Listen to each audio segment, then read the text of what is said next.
非常感谢那个 Olivia 带来的介绍，他的很多分析也许很难大家一张一张的秀，因为它有一个非常大的 map。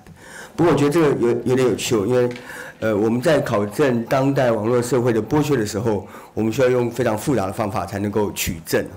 所以对我来说 ，Share Lab 做的事情很像我们当代艺术的文献展，只是他用不同的方法在取证、在找资料、在抽取那些常常会被隐形的或者我们根本看不到的那些 facts 然后把它做成一张图。那反正网络上有 Share Lab 的完整的图解。然后其实我想跟各位说，就是因为 Share Lab 做得非常成功，所以呢，我们有另外一个学院，就是创新设计学院，在中国美院。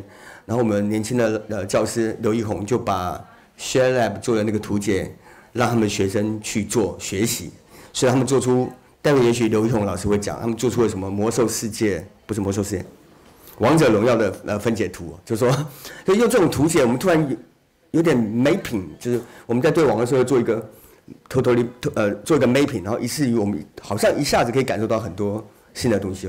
那我觉得这种方法跟研究是非常有趣的事情。好，那今天这两个东西非常精彩，所以我们现在是不是请那个许来一个跟Nelson 跟那个 Olivia 到前面来 ？We have a discussion here right now。然后各位有问题各位有问题的话，还是可以放在slide上。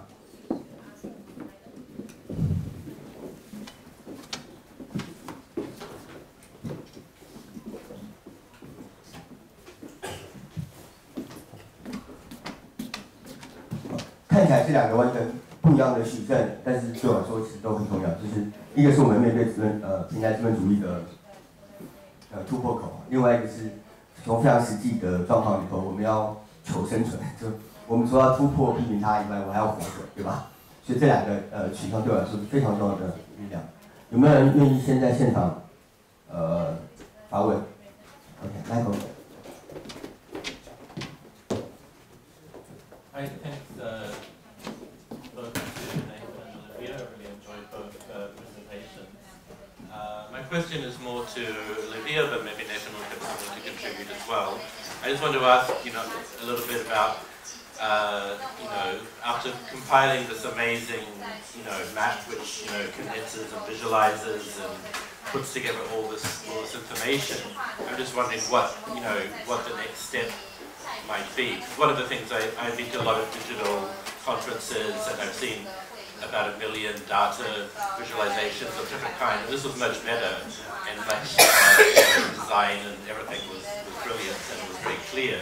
But the question I always have with a map is what do you do with the map? I mean, do you then try and map some counter alternative of how things could be, or do you use the map to sort of intervene in a situation, or do you kind of maybe do we need to somehow synthesize what you presented with what Nathan presented as a way of creating a new map or transforming the map?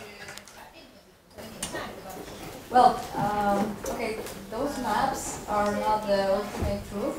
It's more like exploration maps. Just imagine those early colonial maps where you have some lands that doesn't exist and some continents that make really looking. So that's how we see it, because they come from a very humble exercise of exploring by ourselves with a lot of do-it-yourself methodology that encourage everyone to try.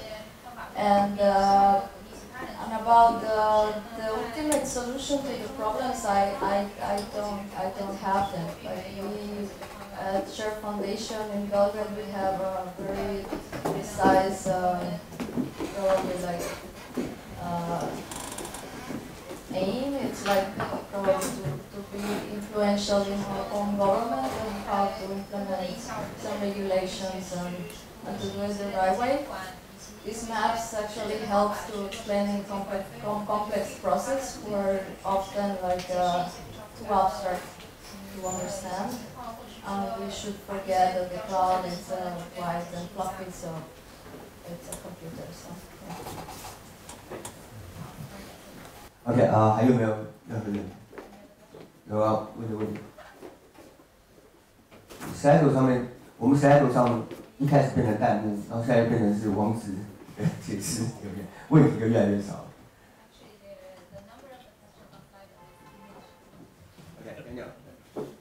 Hi everybody, thank you very much for your presentations. I notice in the case of both the things you talked about, which are quite different, but it seems to me that the choke points in both cases for developing user-controlled technology and user-controlled hardware, the computers as well as the software we use, ultimately always seems to come back to money, to financing, and not just the fact that corporations have all the money, but the fact that financial regulations of government seem to be designed in such a way that whenever the money escapes from the corporate buckets, it somehow gets funneled back into them. So do you have any comments on that and what we might be able to do to create structures that can actually escape from that, that gravitational pull of money back towards the big corporate pools? Yeah, I've been really taking a lot of lessons from history in that respect. From moments in which positive flows were redirected to enable democratic finance, to enable undercapitalized people to become co-owners, ranging from housing policies to the development of the rural electric system in the US, the Italian cooperative system, a range of options. And usually what it comes down to is public policies that are designed around popular ownership. And in the case of allowing these kinds of models, if there are policies in place that allow for public finance or public mechanisms to facilitate private finance, it's very possible to change the matrix of who owns what, and it's been done. And it just requires will. Sometimes it can be done real quietly, like that employee stock ownership plan that I mentioned was pretty much the project of one person, maybe two, working for several decades to try to convince people, and they finally lucked out and found a senator who was willing to slip a provision into a major law that suddenly unlocked the capacity to finance employee ownership conversion. So sometimes it doesn't even require a big high-profile shift. It can require just understanding, most of all, he was a corporate lawyer who understood very well how rich people benefit from the system as it is, and with that knowledge was simply able to say, well, regular people should be able to do that too, and created a structure that enabled that, really just borrowing from what the rich already do. Okay, any questions? Or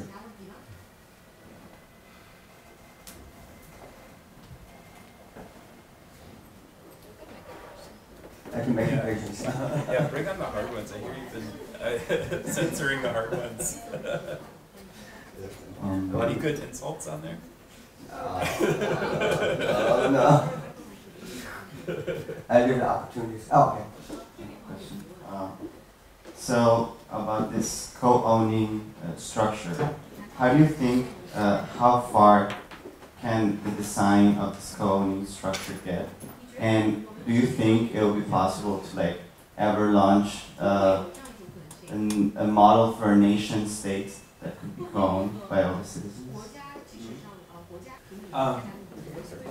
So this stuff historically, this stuff can get pretty far. When I get discouraged because the startups I work with that are trying to do cooperative models are having trouble getting any financing, I just remember there's a $130 billion cooperative bank down the road for me, developed by farmers, out of work that social movements were doing a century ago, to empower farmers, and that's a pretty considerable institution. So these things really can scale tremendously. The question of whether a state is something that could even be owned, is an interesting one. Certainly there are people in the blockchain universe who are trying to do things like, projects like BitNation, that seek to put services like identity and other types of things that states conventionally do into a jointly owned blockchain system. There are people trying to do that sort of thing. I think there is something maybe to be said for having a distinction between the state of which one is a citizen and the companies of which that are privately owned by people in a society or across societies. But to me, this is one of the big questions that we might be asking. Do we expect things like democracy or accountability or participation, certain rights that some expect of citizenship in our private companies, right? Do we expect things that we might get from private companies from our states? We're in a moment of flux where those lines between the private, we heard about this earlier today, the lines between the private and the public are being reconfigured. And so this is a really critical moment for us to ask, what do we expect? Do we expect to be full stakeholders, or do we consent, or do we allow ourselves to kind of merely be the kind of ground of extraction for these emerging powers in the world? OK 有没有任何问题？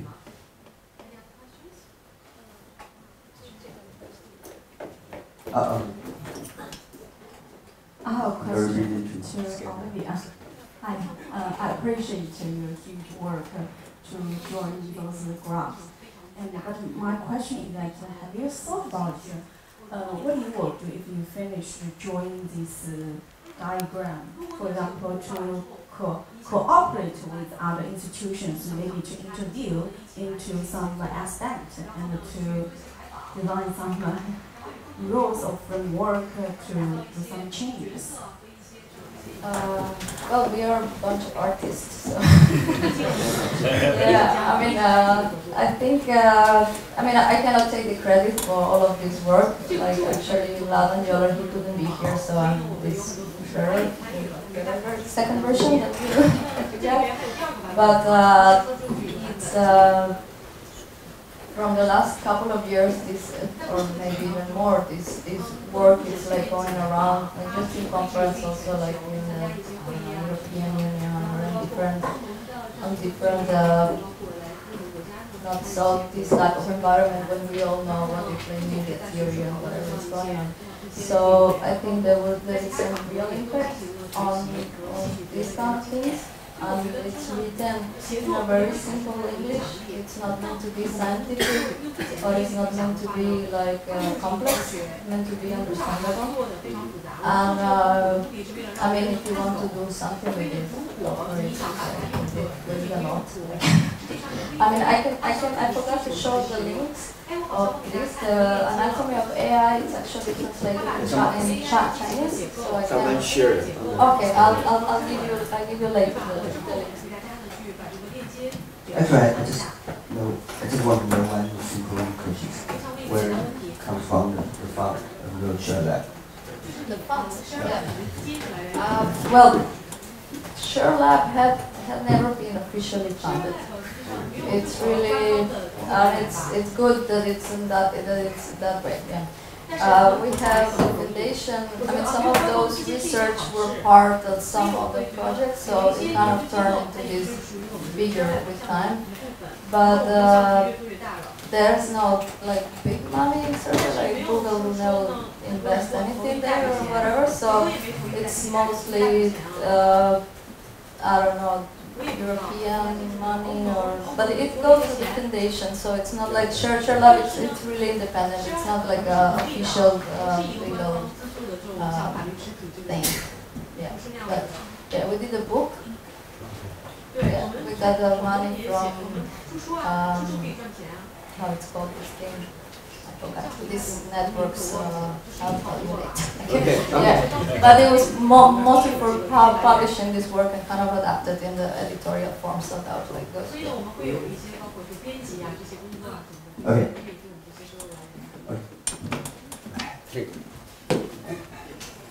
Thank you for those fantastic presentations.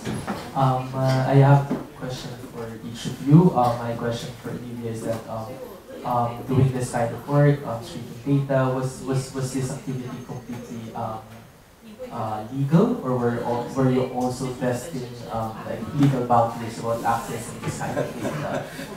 I can imagine some of us here, or many of us here, would be interested to replicate those kinds of. And so, can you discuss more about how easy, how difficult the process was of putting this data all together, especially, for example, knowing where they were sourcing their raw materials or something, those were also part of your data visualization. For Nathan, clearly there was a time, not in the present, but there was a time in the recent past that there's more interest about cooperatives, and that many people are buying into the idea of doing cooperatives. So from rural banks to agricultural cooperatives and such kind. And increasingly we're seeing that this, at least my impression in some countries, is that they are actually exiting, these cooperatives are actually exiting to either corporate acquisition or just, stopping these cooperatives due to a variety of reasons. So what do you think are your sources of optimism that this time around, this cooperative model can take off for tech startups? Yeah, so each investigation have different type of data technicalities behind it, and some of them are like easy to replicate, and some of them we need some extra help from our friends and programmers. So, but for example, like trace route technique, it's you just send like a ping to all the IP address that you can map from range that you have, and that's legal, but in some countries it's blocked. For example, in Cuba you cannot do that. You cannot do that. So I'm assuming maybe here also it should be an issue. I don't know. So for the data about the metadata, that's a really difficult research.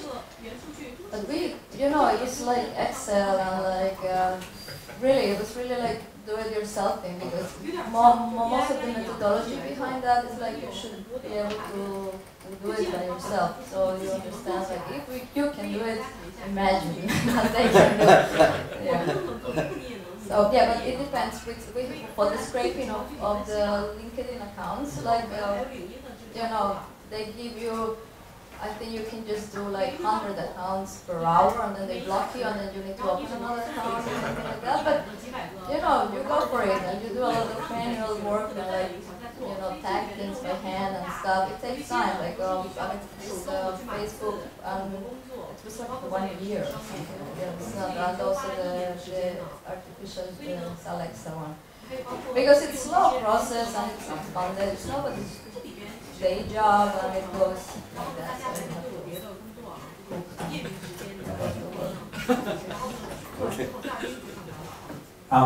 to So on the limit, on the kind of possibility, I mean, this is a really present question for me, because actually one of the major employee-owned companies in my state, a brewery, just sold to a bigger company. It was employee-owned, so model, lots of employee co-governance, and the employees got a nice payout, but the future ones won't. And so that's been very much on my mind. But it's really important not to make the mistake of so many economists over the last half century of confusing what is with what can be. Of assuming that because markets have behaved a certain way under current conditions, that is the way they have to behave. I'll give you an example. Again, an enemy of this kind of work, a friendly enemy sometimes, is venture capital. when venture capital was first invented in its current form in the 1960s in Silicon Valley, after government funding withdrew from the area to a certain degree, so it's very much a result of public policy already. It was not legal for large pension funds to invest in venture capital. It would put the fund managers in legal jeopardy to do so because it was perceived as risky. Major institutions such as the Ford Foundation had to get involved and change how the law was interpreted to enable venture capital to exist. So that in itself, the primary mechanism that we're using to build the startup economy had to be intentionally created. Similarly, whenever intentional processes have been developed to enable cooperative development, and I think of cooperative as very much entities that are autonomous, that are owned, and controlled by their members, not necessarily the state, but they can be enabled by the state. Really powerful things can happen. In 1930, 90% of rural America didn't have electricity. Within 20 years, 90% or more of rural America did have electricity, almost entirely because of cooperatives, through a public financing mechanism that, by the way, was revenue positive for the government. Right? So when we design our rules to enable democratic enterprise, it happens. But right now, we are, those same entities are under tremendous pressure from a system that is designed for principles against, that run counter to their principles. And it's really important to recognize that's what we're dealing with. We're not dealing with a flat playing field.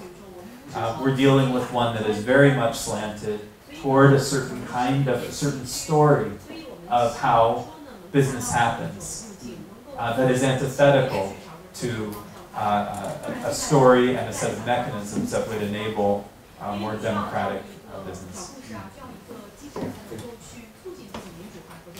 OK， 还有问题吗？slide 上是有一些问题，但好也不能算是问题吧，就是在看题。而且有一个问题，我其实不太看得懂，也许。Okay, let's come to a question from the slide. How do we measure the histories of social ownership and democratic management, get record, and widely shared? How do you measure? Measurement. Democratic. Management and get record and widely shared. Actually, I don't really know what it means. Is there a... Oh, okay. Oh, the histories of social... Okay. So, how do we make sure the histories of social ownership and democratic management get recorded and widely shared? This has been really important to me. I wrote a book to try to do this called Everything for Everyone. I hope it will get translated in Chinese. The Korean edition is on its way. They're beating me to it. One thing that has been really powerful to me in doing this work is discovering how cool the stories are, and they're so forgotten. They're so forgotten. Part of the process of writing the book, I realized that my own family's history was really profoundly shaped by cooperative models, and that was just very, very moving to discover. Something I had never been told before. And then finally, I've been encountering these old memoirs, these recollections of some of the great cooperative entrepreneurs in the U.S. and Europe, and they're just amazing stories. Often we imagine that a cooperative is just kind of a bland mass of people. In these cases, or that it's kind of imposed from above in some way. In these cases, it is you know, a story, these are stories of entrepreneurship as kind of gripping and inspiring as some find a story like, you know, Steve Jobs or Jack Ma. I'm not sure I always find those quite as inspiring as the stories of people who build enterprises, you know, meant to be shared. And when we, you know, explore these stories, you know, these stories make me all the more excited to do this work.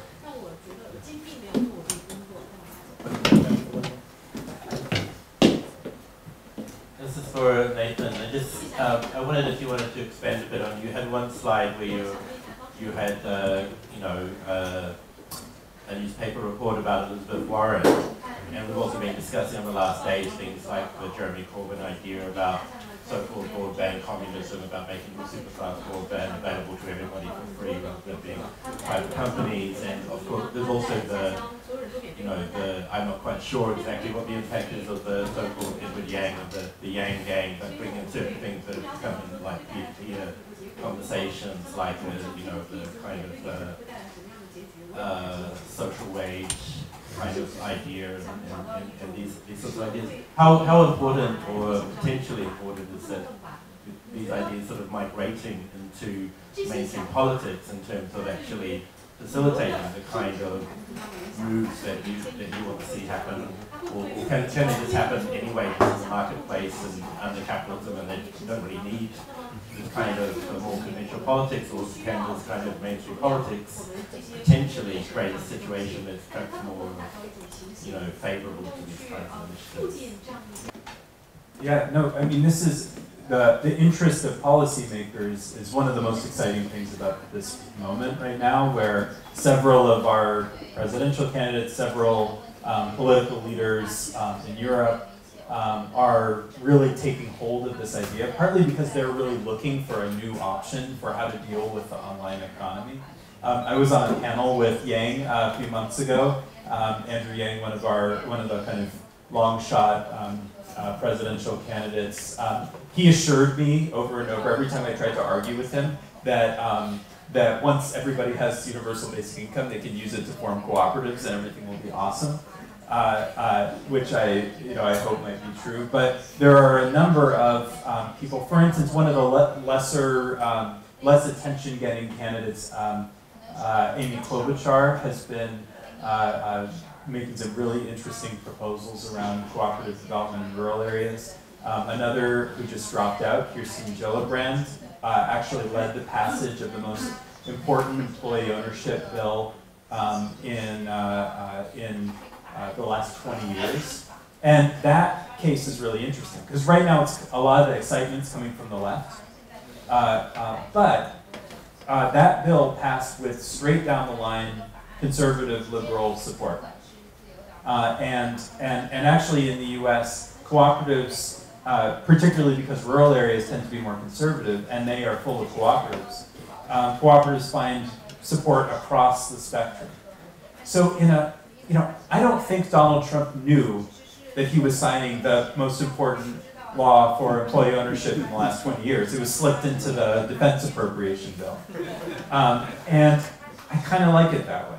I'm kind of torn about whether this should be a front and center movement priority, or whether this is something that should be done more quietly. Because at least in our moment right now, anytime anything becomes a matter of attention, it gets sucked into the partisan vortex and gets turned into a flame war on Twitter, and nothing can happen.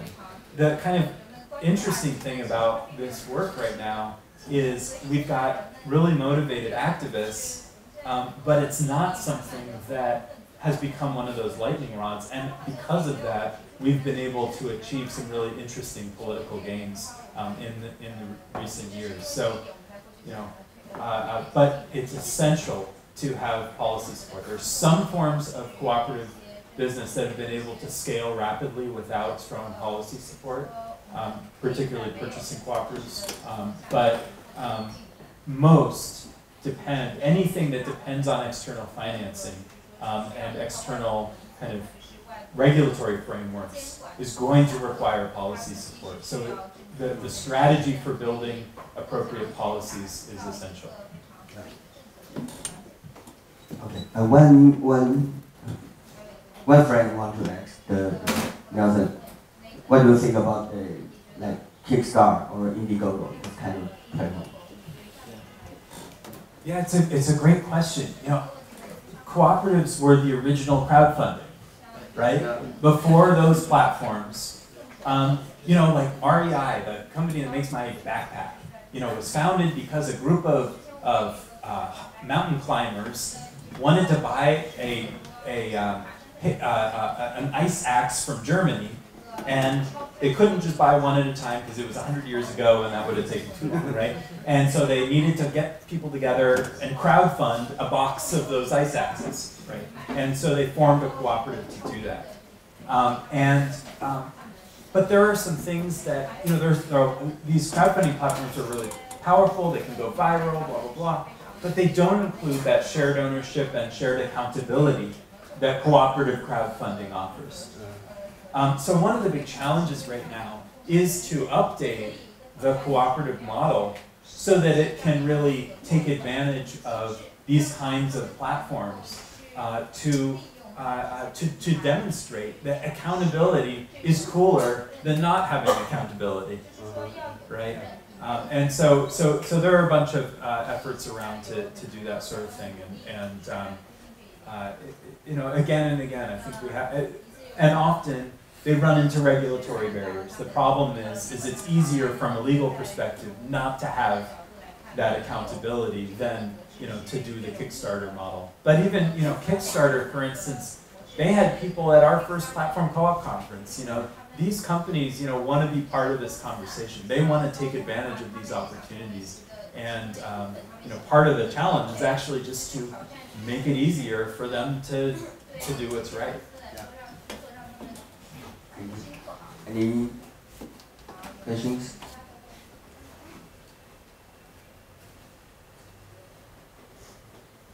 Okay.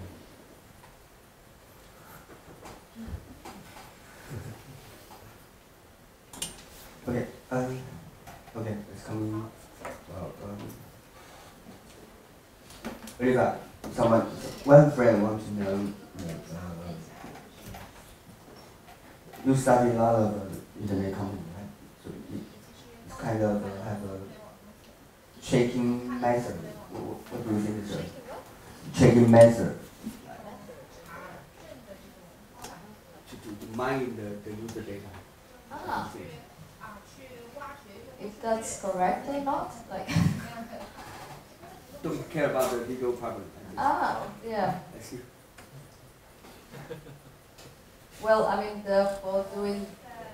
mean, those researchers actually like show the damage of like how they use our data and like how they actually use it against us or in favor of us, or what are the problems in between these lines. The research about the metadata, the hacking team, for those who don't know, it's a company that builds technology for governments for doing surveillance. So we did a payoff and did analysis on their communication. So that was, I mean, there was a lot of questions like if you should publish the names of the people and stuff, so we didn't.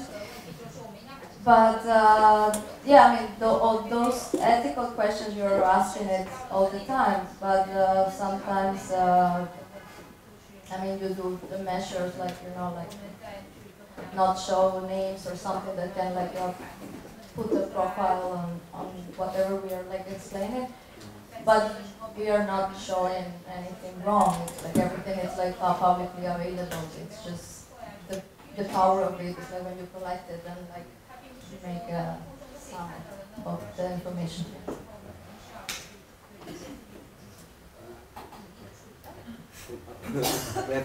我们还有1分钟的时间，也许可以有最后一个问题。我当时有很多问题想要问这2位，因为我们做了很多事情是跟这2位是最有关系的，但我还是想把这个时间留给各位，因为我们之后会后有很多时间可以聊天，所以有没有人？小红，你们那组有没有什么问题？你们做了那么多 study 以后 ，OK。我想问一个问题，像这个 Nathan， 就是我在加州的时候，我是住过他们的合作公寓，就是 co-op 合作公寓。我个人的感觉是非常 enjoy， 很喜欢那个在公寓感觉，而且他们的那个共享制，我经常跟人说。但是现在我自己在做实践和研究的时候，我还是有一个想法，就是会不会，我曾经非常喜欢的这一类方式，它有可能也是一种自我边缘化，就是说它变成了就是大的现在的一个主流的 dominant 的这个格局的一种补充。因为就是我能感觉到，就是说它能不能给我们就是更多的人提供一些比方说怎么去抵抗平台资本主义，怎么去抵抗一些更压迫性的东西，能不能提供这样的一种动力，而不是说我们自己在一个小圈子里面，我们好像很开心，我们完成了这样一个很 enjoy 的工作。Thank you. You know, when I was in college, I lived in a cooperative house, and a lot of people, you know, come into the cooperative movement through that kind of experience. So I think it can be very, very powerful. It was a great, you know, it really was a highlight of that period for me. At the same time, I often feel it's necessary to recognize how different cooperatives can be. Because sometimes people, if that's their experience with cooperatives, they think, well, everything we did in that cooperative house should also happen in our transnational cooperative platform, right? Which is as crazy as saying, well, everything that happened in our you know, stereotypical startup in the Silicon Valley TV show should also happen in large corporations, right?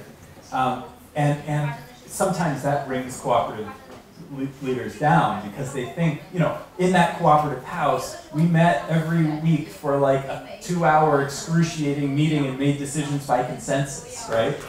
So my credit union, my cooperative bank where I live, is the largest mortgage lender in the region, one of the major financial institutions. Thank goodness they're not calling me every time they have to decide on a loan application, right? So it's really important to recognize that cooperatives can take a really wide range of forms, and that yes, you know, one form can be a gateway into seeing the power of the model, but it's also really important not to assume that because one experience in one context looked a certain way, that, you know, the model should always look like that. Thank you. OK， 好，我们这个时间的关系，我们就到这边为止，剩下很多时间我们就私底下交流。我们现在这场非常谢谢 Nathan 跟 Olivia，谢谢你们。